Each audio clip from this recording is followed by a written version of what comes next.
Olá, ilustres! Eu sou o Gil Silva e esse aqui é o Viver é Arte. No vídeo de hoje, vamos dar continuidade à nossa aula de História do Teatro. No primeiro eu falei um pouquinho do surgimento do teatro lá na pré-história, na Grécia Antiga.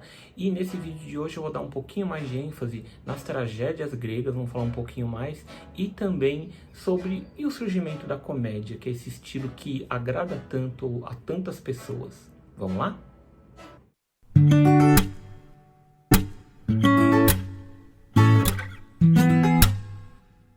Eu estou usando como referência esse livro aqui, que é Pequena Viagem pelo Mundo do Teatro, da editora Moderna, do Hildegard Fist. É um livro que eu tenho já há algum tempo e que ele é bastante interessante, fala de uma forma prática, resumidamente, a história do teatro e dá pra gente aprender bastante coisa. Mas antes de mais nada, eu gostaria de pedir para você, se você ainda não curtiu esse vídeo, dá uma curtidinha para ajudar o canal. Se você ainda não é inscrito, inscreva-se também, clica no sininho para sempre receber as nossas novidades. Bom, como eu falei no meu primeiro vídeo, depois que Téspis começou a sair pela Grécia, usando máscaras, fazendo representações de personagens da mitologia grega, quem não viu ainda, essa história está no meu primeiro vídeo sobre a história do teatro, como surgiu o teatro. Dá uma clicadinha aí em cima, quem não conhece esse vídeo ainda, tá? Então, depois que Téspis saiu pela Grécia, grandes tragediógrafos começaram a desenvolver essa invenção, digamos assim, do Téspis, né? E o primeiro deles, o primeiro grande tragediógrafo grego, considerado o pai da tragédia, era o Ésquilo. O Ésquilo, ele conseguia prender a atenção das pessoas porque ele inovou o teatro na Grécia, né? Na época dele, só podia ter um ator. Imagina isso, uma peça só com um ator. O coro, né, aquele coro que eu já falei anteriormente, continuava acompanhando, mas era apenas um ator. E os atores da época, eles usavam grandes sandálias de plataforma, que eles aumentavam o tamanho da pessoa, porque o público eram milhares de pessoas na época, ficavam muito longe, muito distantes do ator. E aí então eles colocavam esses sapatos de plataforma para ficar mais altos e usavam também perucas, máscaras com perucas altas e grandes, que era para esticar o tamanho dos atores. Então, além desses calçados, desses coturnos altos, eles usavam também as máscaras que eram feitas de tecido, de madeira, né? Até porque também, como eram muito grandes esses teatros, os espectadores não enxergariam as feições, as expressões faciais dos atores. Então, uma solução era essas máscaras pintadas que tinham um efeito visual muito bom ao longe. O Ésquilo, ele inovou na época. Ele criou o segundo ator, que era chamado de deuteragonista, né, que dava mais vida, dava mais chances de interpretação entre os personagens da história. Ele aumentou também o tamanho desse coturno e dessas perucas, dava uma altura maior para os atores, né? Dava uma altura mais meio metro para eles, né? Imagino como devia ser meio complicado ser ator nessa época, mas acho que não menos interessante do que nos dias de hoje. E também ele criou máscaras mais expressivas, atendendo mais às necessidades das tragédias.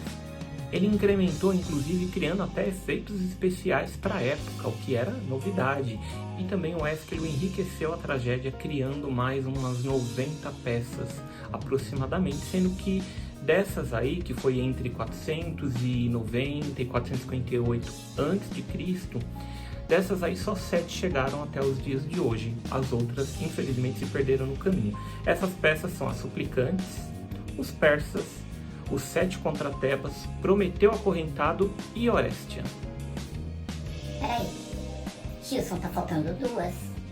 Não, mas é porque a peça Orestia é uma trilogia, na verdade, são 3 peças em uma. Essa peça é uma trilogia que fala dos desentendimentos e da briga entre 2 irmãos, o Atreu e o Tiestes. Eram 2 irmãos que brigavam. Na primeira peça, que é Agamenon, a Clitemnestra... Gente, eu tenho que ler esses nomes gregos, porque é punk, ó. Clitemnestra mata o marido, Agamenon, que é filho de Atreu, para ficar com o amante Egisto, que é filho de Tiestes. Na segunda peça, as Coéforas Oestes, filho de Agamenon, mata Egisto e Clitemnestra, incitado por sua irmã Electra. A trilogia encerra com as Eumênides, que focaliza o julgamento de Orestes. Olha os bafões da época, hein?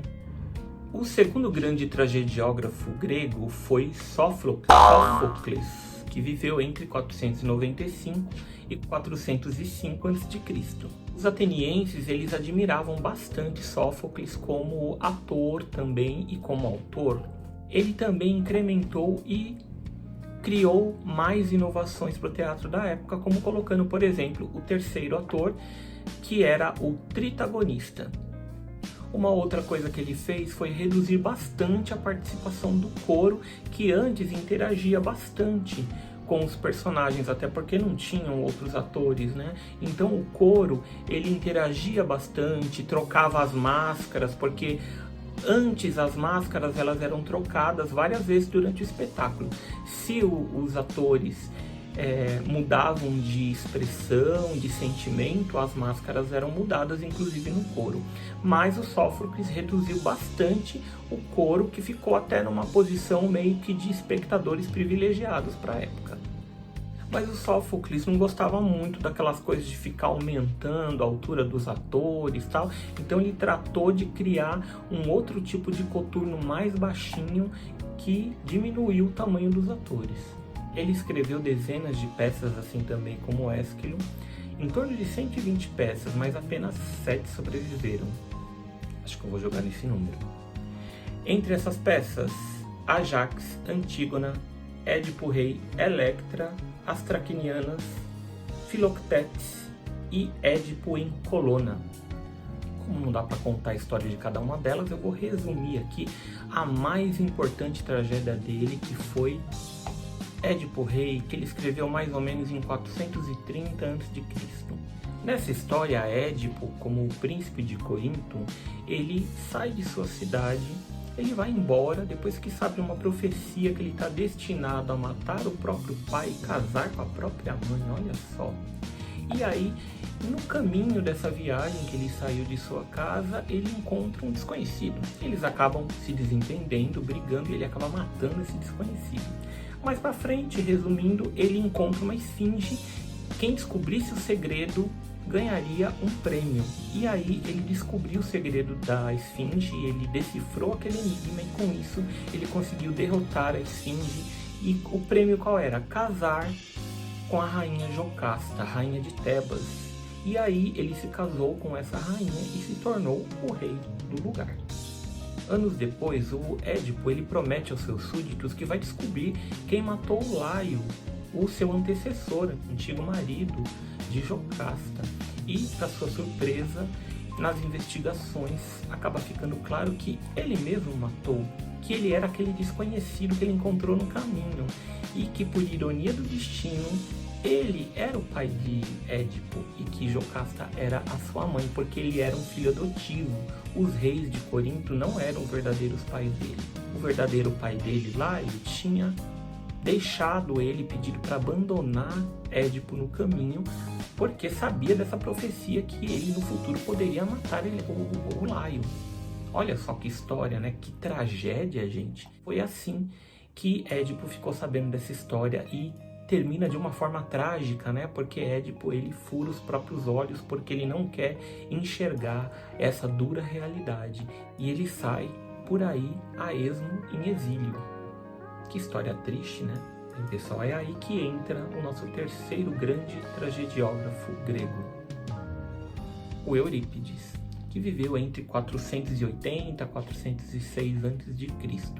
Ele se destacou mais pela maneira de abordar assuntos, não pela forma necessariamente. Ao invés de mostrar os grandes atos heróicos de Deus, ele resolveu trabalhar em cima das paixões humanas, representando as pessoas comuns da época. Ele resolveu retratar gente simples do povo, defendeu com ardor as mulheres, escravos e pessoas comuns que os atenienses da época consideravam gente inferior. Ele usou e abusou do deus máquina. O deus da máquina era uma espécie de guindaste que fazia que os atores que representavam deuses descessem como se vindos do céu. E eles normalmente resolviam as situações da tragédia no final da história, dando um caráter assim mitológico na história. Ao longo de uns 50 anos, ele criou 92 peças, das quais apenas 18 chegaram até os nossos dias. E a sua grande obra foi Medeia. A protagonista, Medeia, é uma princesa estrangeira que ajudou um grego chamado Jasão a conseguir encontrar uma pele de carneiro mágico que daria certos poderes a ele. Mas para isso a Medeia, ela usa e abusa da feitiçaria, cometeu crimes terríveis para matar o próprio irmão. E Jasão a levou para a Grécia, porém anos depois a repudiou para esposar a princesa de Corinto e assumir uma posição social mais importante. A partir daí, o que vemos no palco é um turbilhão emocional de uma mulher corroída pelo ciúme e pelo ódio, decide vingar-se do homem que a rejeitou, matando não só a rival, como os filhos que tivera com ele. Mas aí então a gente falando de tragédia, mas e a comédia, né, que atrai tantas pessoas? As procissões dionisíacas que saíam pela cidade interagindo com o povo. Então, tinha um grupo dentro dessas procissões que era chamado de comos. Esse grupo interagia com o público, né, alegre, reverente, fazia provocações, e com o tempo o povo começou a responder a essas provocações desse grupo. Aí dessa interação surge então as comédias. O maior nome da comédia grega foi Aristófanes, que viveu mais ou menos entre 450 e 386 a.C. Ele escreveu em torno de 44 peças, mas só chegaram 11 até a gente, das quais a mais importante, uma das mais conhecidas, é Lisístrata.